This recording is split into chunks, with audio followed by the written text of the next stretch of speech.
This is Robert Merritt at 2014 Coronado Speed Festival, which, as you can see, focused on the Ford Mustang.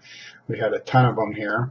This race, or this video, focuses on the Saturday qualifying race because it was quite exciting with a lot of passing. And Vince and I are in Group 3, but for some reason in the program I get my picture in there twice, number 33, the yellow and blue. This is a start list. I start 5th, but finish 4th because a sports racer has a problem, black flag or spin or something during the qualifying race Saturday. The track is clockwise, so we start at the bottom and go around to the top, or left to right, if you will. We'll switch to native audio to get us through out of the pits.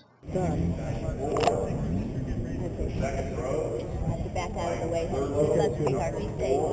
Love you.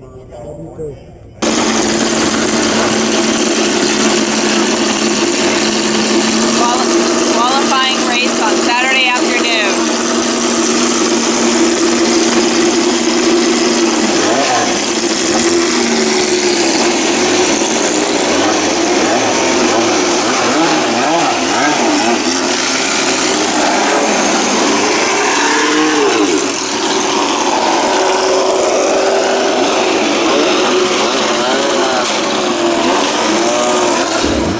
Those some really nice shots of the sports racers in front of me and some of the other cars behind me, and great audio as we're leaving the pits.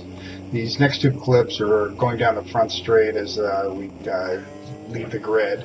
I run part of it in slow motion here just so you can get a look at the stands we just passed, the stands here on the left, all the vendors and all the tents. This is Saturday afternoon, so the stands aren't as full as they are on Sunday, but there must be 3,000 to 5,000 people wandering around here. About 200 race cars and about 500 car club cars, a BMW, Mercedes, Camaro, Mustang, you name it. As we come down here, this overhead is the start-finish, of course, and the main flag station. There's some RVs down here on the left where people are staying over the weekend. And now we'll switch back to native audio for the start.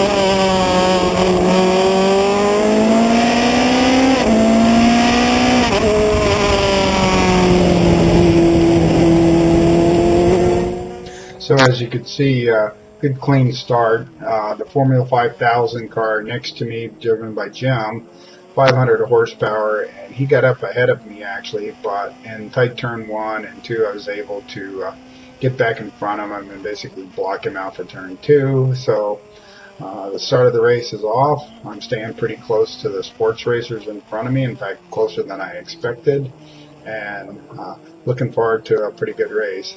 That was a pretty quick little save there, getting on the gas a little too early. That was turn 9. This is 10.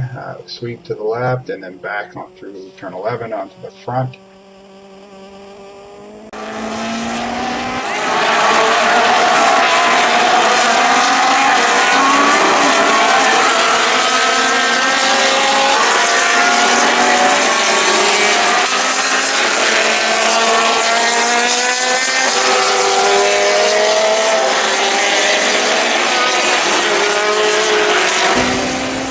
The last clip was in front of the grandstands, way down at the tight section on turns 6, 7, 8, 9, 10, and that's where Carrie Ann was. So almost all the exterior shots will be from there.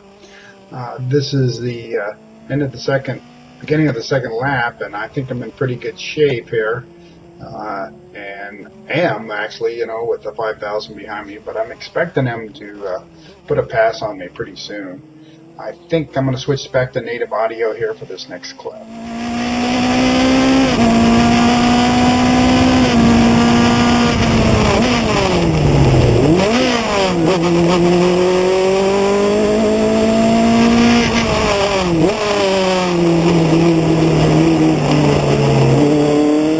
So as I hope you heard, I missed a shift there in the tires, as you can see at the top of the map diagram here.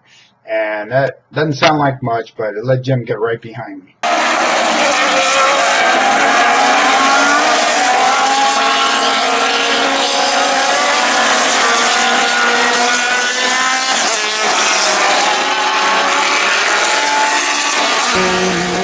As you saw from Carrie-Ann's great external shot there, Jim was right behind me as I feared.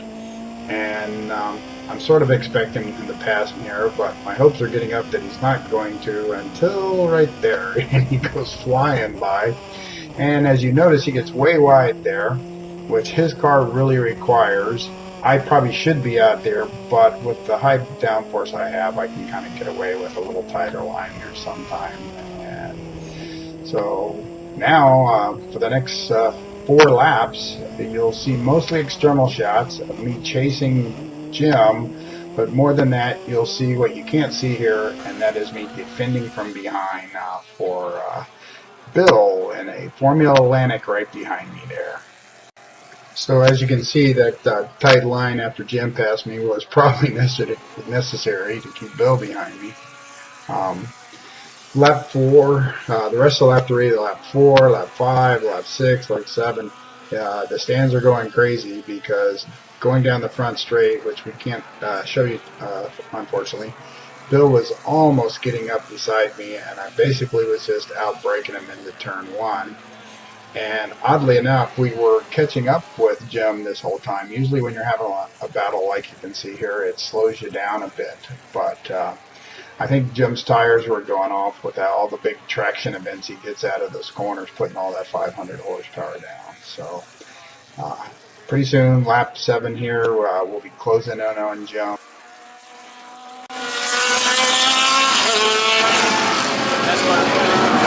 Go, baby, go.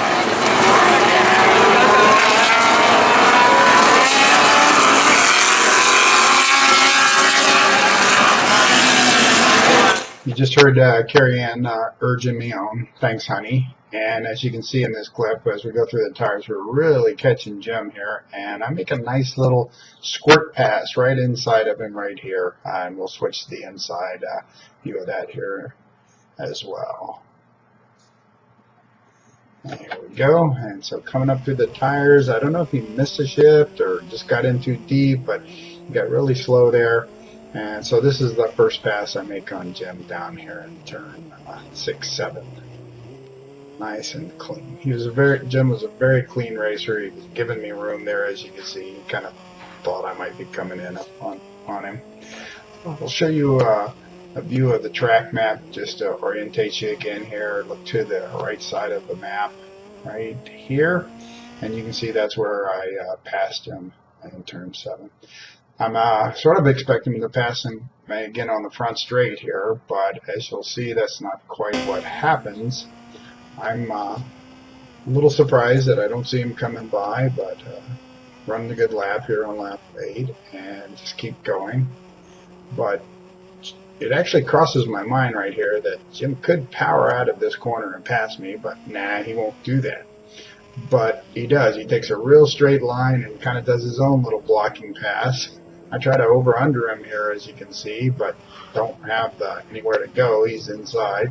Try it again here, but too much straightaway and too much torque for him, and I'm like, dang. But I also saw the traffic up in front of him. So there's a top left there. You can see that's where he just executed that turn. So these next clips are the exterior shot, the end of Jim passing me there into turn 3, and then me trying to over-under him back. They also show that Bill is hanging around back there still, and so I'm trying to pass Jim, watch for the traffic that we're coming up on. You'll see here in this shot from the inside, you can see Jim right here, and the traffic in front of him. The traffic in front of him is Tyler, I think, in a early Formula V, so he doesn't have, the horsepower or the wings that I have, and certainly not the horsepower Jim has. So it's kind of funny. And Bill's there right behind me again, as you can see.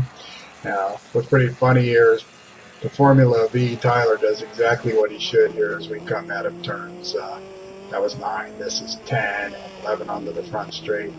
He basically gets surrounded here. I'm set up well here to really pour on the gas and try to pass both of them. Doesn't quite work out, but Jim goes around the left, I go around the right.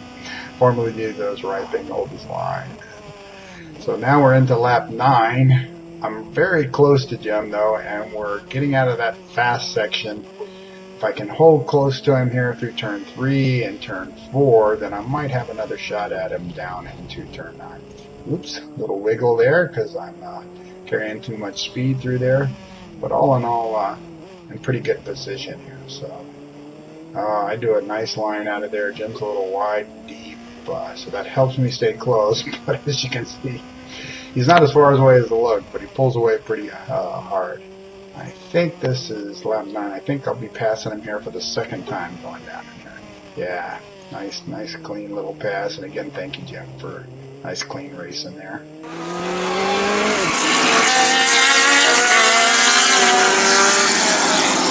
That blue car, did it spin out?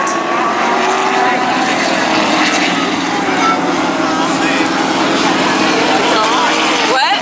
That's all right.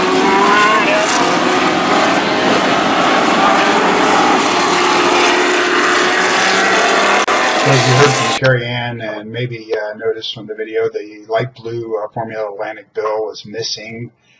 He later told me that he was just watching me and Jim too much and went into a corner too deep and got himself in some trouble. So that was pretty much his race. And now it's me trying to keep Jim behind us. And this is the beginning of end of lap 9, beginning of lap 10.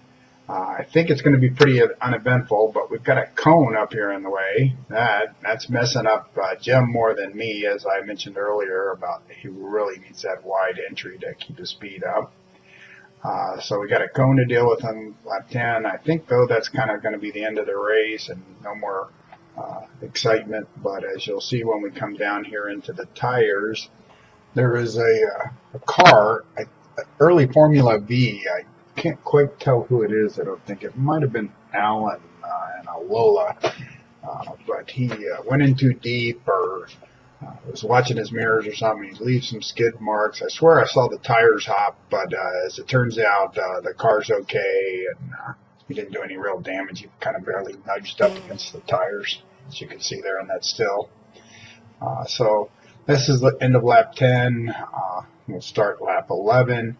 And I pretty much just cruise on home from here, except on lap 12, we'll run into some lap traffic. Yeah, that's correct. We'll skip most of lap 11 here, I think, and switch to lap 12 and give you some native audio for a few minutes again. I just love the sound of the car.